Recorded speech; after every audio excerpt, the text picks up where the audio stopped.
பட்டை விரலோ தலையோ காணிக்கையாக இந்நாள் எவனும் கேட்டால் பட்டை உரியும் சுடுகாட்டில் அவன் கட்டை வேறும்.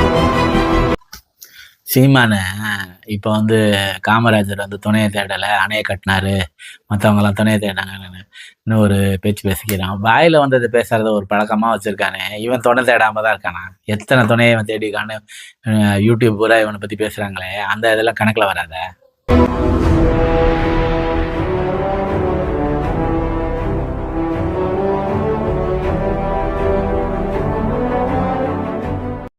வணக்கம்.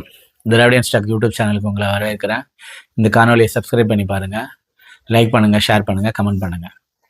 அதாவது ஒரு கலைஞர், எம்ஜிஆர் அந்த மாதிரி காலகட்டங்கள்லாம் வந்து ஒரு கருத்தை அவங்க பேசணுன்னா அது மோஸ்ட்லி 80-75% வந்து உண்மையாக தான் இருந்தாகணும், வேறு வழியே கிடையாது. தலைவர்களும் உண்மையை தான் பேசி பழகினாங்க. யாரும் பெரிய லெவலில் பொய்யான அவதூறுகளை எடுத்து இறக்கிறத பழக்கமாக எந்த தலைவருமே வச்சுருந்ததில்லை. அதுக்கப்புறம் பின்னாட்களில் வரும்போது அந்த பிரிண்ட் மீடியா மட்டும்தான் இருந்ததுனால மறுப்பு விஷயங்கள்லாம் கம்மியான, மறுத்து போடுறது, ஜனங்க அதை பார்க்கறது இதெல்லாம் வந்து கம்மியாக இருந்ததுனால எம்ஜிஆர் போன்ற, ஜெயலலிதா போன்றவங்கெல்லாம் கொஞ்சம் போய் அளந்து விடுறத ஒரு பழக்கமாக வச்சுருந்தாங்க. அதை வந்து அப்புறம் பின்னாட்களில் வந்து அதை வந்து கலைஞரை பற்றின அவதூறை தான் காலங்காலமாக பரப்பிக்கிட்டே வந்தானுங்க பத்திரிகை ஊடகங்கள் எல்லாம்.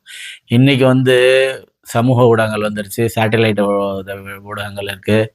இன்றைக்கி வந்து மீடியா வந்து எல்லாரோட கையிலையும் இருக்குது. அந்த மாதிரி ஒரு காலகட்டத்தில் கூட பொய்யை மட்டுமே மைக்கில் அளந்து விடுறத ஒரு பழக்கமாக வந்து சீமான் வந்து வச்சுட்ருக்காங்க. அதை வந்து நிறுத்த போகிறதே இல்லை. இந்த சீமான் மேலே எந்த வருத்தமும் இல்லை. அவனுக்கு மைக் இருக்குது, அதை போட்டு தரத்துக்கு, மேடை போட்டு தரத்துக்கு சில அல்லக்கைகள் இருக்காங்க. ஊராக அவங்க வந்து அவங்களோட சொந்த காசை செலவு பண்ணி மேடை போட்டு, மைக்கு போட்டு, ரூம் எடுத்து கொடுத்து, பக்காவான சாப்பாடை ரெடி பண்ணி கொடுத்து, அந்த மாதிரி ஜிம்மோட ரூம் போட்டு கொடுத்து, அப்புறம் உள்ளதெல்லாம் செஞ்சு கொடுத்து, சரக்கு எல்லாம் ஏற்பாடு பண்ணி கொடுத்து, எல்லாம் செஞ்சு கொடுக்குற அல்லக்கைகள் அவனுக்கு இருக்காங்க. அதனால அவன் மேடையில் ஏறி என்ன வேணாலும் விளாட்ணுன்னு முடிவு பண்ணி வச்சுட்டு விளாட்றான். கேட்குற நீங்கள் ஒரு தடவை கூட இதெல்லாம் யோசிக்க மாட்டீங்களா? இன்னைக்கு வந்து இப்போ விக்கிபீடியான்னு ஒரு விஷயம் இருக்குது. அதை வந்து இன்னைக்கு வந்து ஒரு நிமிஷத்தில் ஒரு புள்ளி வரத்தை அப்படியே, இப்போ யாராவது ஒரு நடிகரோ ஒரு நடிகரோ ஒரு வயசு என்னன்னு தெரிஞ்சுக்கணுன்னா கூட ஒரு நிமிஷத்தில் பார்த்துட முடியும். அப்படி புள்ளிவரம் நம்ம கையிலே இருக்க மாதிரி கூகுள் தேடுபொறி இருக்குது. இந்த மாதிரி ஏகப்பட்ட விஷயங்கள் இருக்கும் பொழுது காமராஜர் வந்து அணை கட்டினார், கலைஞர் கட்டலன்னு அவுத்து விட்டா அதை எப்படி நீங்கள் கேட்டுட்டு இருக்கீங்க? கலைஞர் அவரோட ஆட்சி காலத்தில் வந்து 42 அணைகள் கட்டியிருக்காரு. பெனிக்கு கட்டின அந்த அணைக்கு இணையாக பெரியார் டேமுக்கு இணையான அணைகளை கூட அவர் கட்டியிருக்காரு. சோலையார் டேமில் வந்து உள்ளார அது மாதிரி மலையை குடைஞ்சு போகிற ஒரு தடுப்பு அணை இருக்கிறதா நானே இப்போ படிச்சிருக்கேன். அந்த அளவுக்கு உள்ள அணைகள்லாம் கூட கலைஞர் அவர்கள் கட்டியிருக்காரு. இதை வந்து காலங்காலமாக இந்த பொய்யை வந்து இவன் மேடைக்கு மேடை சொல்லிக்கிட்டே இருக்கான். நிரூபிக்கப்பட்ட, அதாவது இப்போ வந்து பைபிள் வந்து பூமி வந்து தட்டையானதுன்னு சொன்னிச்சு. பின்னாடி வந்து கோப்பரன் கேஸும் ஒரு சொன்னார் பூமி உருண்டையானதுன்னு சொல்லிட்டு. பிற்காலத்தில் வந்து அது பூமி உருண்டையானதுன்னு நிரூபிக்கப்பட்ட உடனே கிறிஸ்தவ மதம் வந்து மன்னிப்பு கேட்டுச்சு. நாங்கள் இந்த மாதிரி கேட்டவங்க மாதிரி சொன்னது தப்புன்னு சொல்லிட்டு மன்னிப்பு கேட்டுச்சு. அப்போ ஒரு பொய் வந்து நிரூபிக்கப்பட்டு, அது பொய் நிரூபிக்கப்பட்டு உண்மை வெளிவந்துருச்சுன்னா மறுபடியும் அந்த பொய்யை பேசுறதுல என்ன அர்த்தம் இருக்கு? உண்மையான விஷயம் வெளியில வந்துருச்சு. கலைஞர் வந்து 42 அணை கட்டியிருக்காருங்கிற உண்மை வெளிப்பட்டுருச்சு. அப்புறம் மறுபடியும் பழைய பொய்யே பேசினாக்க எதுக்கு அந்த பழைய பொய்யே பேசுறீங்க? எதை நிரூபிக்க பார்க்குறீங்க? இப்போ காமராஜர் வந்து ஏசி விஷயத்துல காமராஜர் ஏசி பயன்படுத்தினாருங்கிறத காமராஜரை தொண்டனா இருக்கவங்களே சொல்லிட்டாங்க. இப்போ மறுபடியும் பழைய கதை தான் பேசுவானுங்க இவனுங்க. இது மாதிரி நிரூபிக்கப்பட்ட விஷயத்த மறுபடியும் பேசுறது என்ன?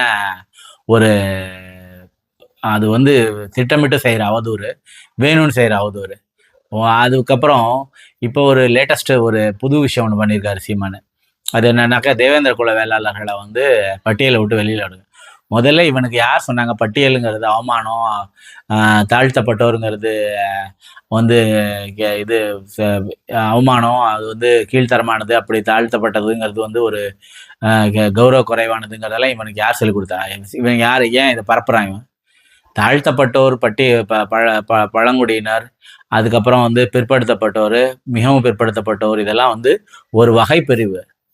அதை போய் எப்படி நீங்க உடனே வந்து இதெல்லாம் வந்து அதுல இருக்கிறதே ரொம்ப மோசம் அது அப்படின்னா கூட நீ பொது சமூகம் எல்லா சமூகத்துக்குமானவன் ஜாதி பார்த்து வாங்குற ஓட்டு எனக்கு சீட்டுன்னு சொல்லிட்ட நீ எல்லா சமூகத்துக்குமான தலைவர். இதையே வந்து போன ஒரு 2 வாரத்துக்கு முன்னாடி பேசும்போது காமராஜர் வந்து ஒரு பிரிவுக்கு சேர்ந்தவர், வஉசி ஒரு பிரிவுக்கு சேர்ந்தவர், இப்படிலாம் இருந்துச்சு. நான் தான் எல்லாருக்கும் பொதுவானவர் காமராஜர்னு பேசுனேன்னு சொல்லி நீ காமராஜரை எதா அடிப்படையில் பேசுறங்கிறது உனக்கே தெரியும்.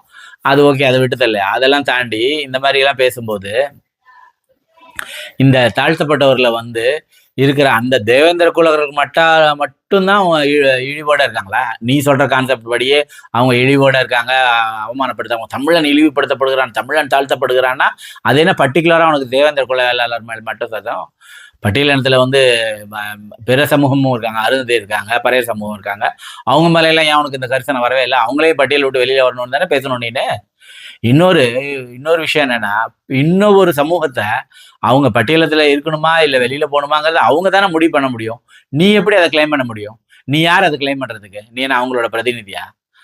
அவங்களுக்கு பிரதிநிதின்னு ஒருத்தர் இருக்காரா? அப்படி தமிழ்நாட்டுல ஒரு சமூகத்துக்கு ஒரு பிரதிநிதின்னு யாராவது இருக்க முடியுமா? யாராவது இருப்பாங்களா? இப்ப ராமதாஸ் வந்து பாமகல அவர் தான் வந்து வன்னியர் சங்கங்களோட பிரதிநிதின்னு சொல்லிட்டா, திமுக வன்னியர்கள் இருக்காங்க, அதிமுக வன்னியர்கள் இருக்காங்க, பாமக பிஜேபியில வன்னியர்கள் இருக்காங்க, நாம் தமிழர்ல கூட வன்னியர்கள் இருப்பாங்க.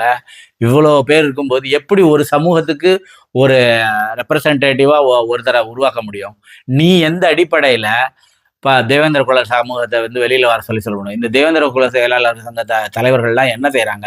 இவங்கெல்லாம் இந்த மாதிரி சீமான் அவன் இஷ்டத்துக்கு வாய்க்கு வந்ததை பேசுறான், அதை கேட்கணும்னு இல்லையா?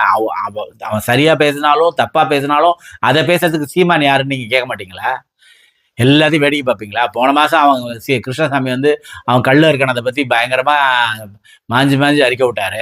இப்ப தேவேந்திர குல வேளாளர்களை விட்டு வெளியில வரணும், பட்டியலினத்தை விட்டு வெளியில வரணும்னு சீமான் பேசிக்கிறதுக்கு கிருஷ்ணசாமி பதில் சொல்ல மாட்டாரா? ஒரு அரசியல் கட்சி தலைவரால எப்படி ஒரு குறிப்பிட்ட சமூகத்தோட குறிப்பிட்ட இன மக்களை மட்டும் அவங்க இழிவா நிலையில இருக்காங்க, அவங்க தாழ்த்தப்பட்டிருக்காங்க, அவங்க அவமானத்துல இருக்காங்க, பட்டியல் விட்டு வந்தாக்க அது வந்து அவமானத்தை விட்டு வெளியில வந்துரும்னு எப்படி சொல்லிட முடியும்? இப்ப இதுல இருந்து பிற்படுத்தப்பட்டவருக்கு இப்போ தாழ்த்தப்பட்ட ஒரு பட்டியலேருந்து தேவேந்திர குல வேளாளர்களை எடுத்துட்டு ஃபார்வர்ட் கம்யூனிட்டியில் வைக்க போறியா? அவங்க கொண்டு போய் நீ பிசியில் வைக்கணும்னு சொல்ற. பிசிங்கிறது வந்து கௌரவமா? அது என்ன எஸ்சிக்கும் பிசிக்கும் உள்ள கௌரவத்தை உனக்கு நீ வகைப்படுத்தி இதுதான் கௌரவம், இது கௌரவ குறைச்சல் சொல்றது எந்த அடிப்படையில் நீ சொல்ற? மனிதர்களை முதல்ல எப்படி இதை வச்சு வகைப்படுத்துற நீனு? 2000 ஆண்டுகளா 3000 ஆண்டுகளா வந்து ஒடுக்கப்பட்ட தாழ்த்தப்பட்ட மக்களை வந்து இந்த மாதிரி நடத்தியிருக்காங்க. அவங்களுக்கு ஒரு பிரதிநிதித்துவம் கொடுக்கணுங்கிறது அதான் இடஒதுக்கீடு. இடஒதுக்கீடு வந்து கௌரவமும் கிடையாது, கௌரவ குறைச்சலும் கிடையாது. அது ஒரு அடையாளம். இத்தனை வருஷமா அவங்கள ஒடுக்கி வச்சிருக்காங்க. இப்ப அவங்களுக்கு ஒரு முன்னுரிமை கொடுக்கணும், தாழ்த்தப்பட்டவருக்கு இவ்வளவு கொடுக்கணும், பிற்படுத்தப்பட்டவர்கள் இவ்வளவு கொடுக்கணும், மிகவும் பிற்படுத்தப்பட்டவர்கள் இவ்வளவு கொடுக்கணுங்கிற ஒரு முன்னுரிமை கொடுக்கறதுக்காக சொல்லப்படுற ஒரு அடையாளம் தான் அந்த பட்டியலினம் பிசி எம்பிசிங்கிறது. இதுல என்ன கௌரவம் இருக்கு? இல்ல எல்லாம் கௌரவ குறைச்சல் இருக்கு. அந்த கௌரவத்தையும் கௌரவ குறைச்சலையும் நிர்மாணிக்கிறதுக்கு நீ யாரு? உன்னை இந்த இதுக்கெல்லாம் தலைவரா உன்னை போட்டிருக்காங்களே, உனக்கு ஜனங்களே ஓட்டு போட மாட்டாங்க. நீ இந்த எலெக்ஷன்ல இப்ப 26 எலெக்ஷன்ல ஜெயிக்க மாட்டான்னு உனக்கே தெரியும். உனக்கு இந்த போன 8% ஓட்டையோட இப்ப நீ குறைஞ்சிருவ. அணில் அண்ணன் வந்துட்டதுனால உன் ஓட்டு குறைஞ்சிருவங்கிறது உனக்கே தெரியும். அதுக்காக தான் நீ வந்து அவன் மாடு மேய்க்கிறது, பனையேறது, இந்த மாதிரி டிராமாவை வந்து அது என்ன சொல்றது, விதவிதமான ஆங்கிள் ட்ரை பண்ணுவாங்கல்ல, அந்த மாதிரி ஆங்கிள் ட்ரை பண்ண போயிட்டா.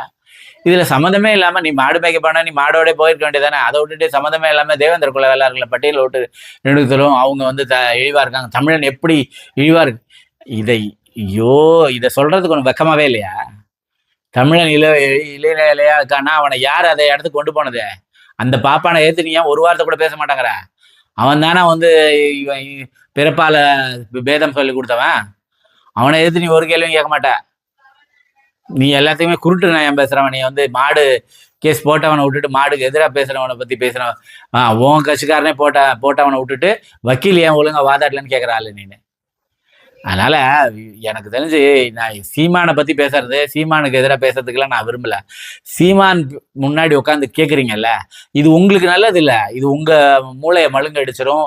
உங்களுக்கு வந்து நல்ல உண்மை செய்திகள் தெரிய வராம போயிடும். உங்களுக்கு நீங்க உங்க சொசைட்டிலே பழகிறது போறது வர்றது. இதுதான் அந்த சிவகங்கை மாவட்ட செயலாளர் சொல்லிதாரு, நாம் தமிழர்ல இருந்தானா அவன் சொசைட்டிக்கே லாயக் இல்லாதவனா ஆயிடுவான்ட்டு. இந்த மாதிரி காதலை எப்போ பார்த்தாலும் பொய்யை கேட்டுக்கிட்டே இருந்தீங்கன்னா, இந்த மாதிரி புரட்டு, அவச்சொல், அவதூறு இந்த மாதிரி விஷயங்களே நீங்கள் காதில் கேட்டுக்கிட்டே இருந்தீங்கன்னா, உங்கள் மைண்ட் செட்டே தப்பாயிடும். நம்ம மைண்ட் வந்து எப்பயுமே நல்ல உண்மைகளையும் உண்மை தத்துவமும் அது இதெல்லாம் கேட்கணும். அதான் கேட்க வேண்டியது தத்துவம்னு சொல்லிட்டு சிவன் வந்து இதில் திருவிழாடல சொல்லுவார். அதனால தத்துவத்தை கேட்கணும், உண்மையை கேட்கணும், மக்கள்கிட்ட நல்ல விஷயங்களை காதில் கேட்கணும். இந்த மாதிரி பொய்யை கேட்டுகிட்டே இருக்காதிங்க. இது உங்களுக்கு தான் ஆபத்து. உடல் நிலவிலையும் மனதளவிலையும் நீங்கள் பாதிக்கப்படுவீங்க. அதனால நாம் தமிழர் கட்சியில் இருந்துக்கிட்டு அவன் சொல்கிறான் மைக்கில் எதாவது சொன்னாலும் கேட்டுட்டு ஒருத்தராவது எந்திரிச்சு அப்ஜெக்ட் பண்ணுறீங்களா? இதெல்லாம் பொய்யினே கலைஞர் வந்து 42 அணை கட்டிக்கார் யாராவது ஒருத்தர் சொல்கிறீங்களா? பட்டியலத்தில் இருக்குது என்ன கௌரவ குறைச்சலான்னு ஒருத்தர் யாராவது ஒருத்தர் கேட்குறீங்களா? நன்றி நண்பர்களே, சப்ஸ்கிரைப் பண்ணி பாருங்க.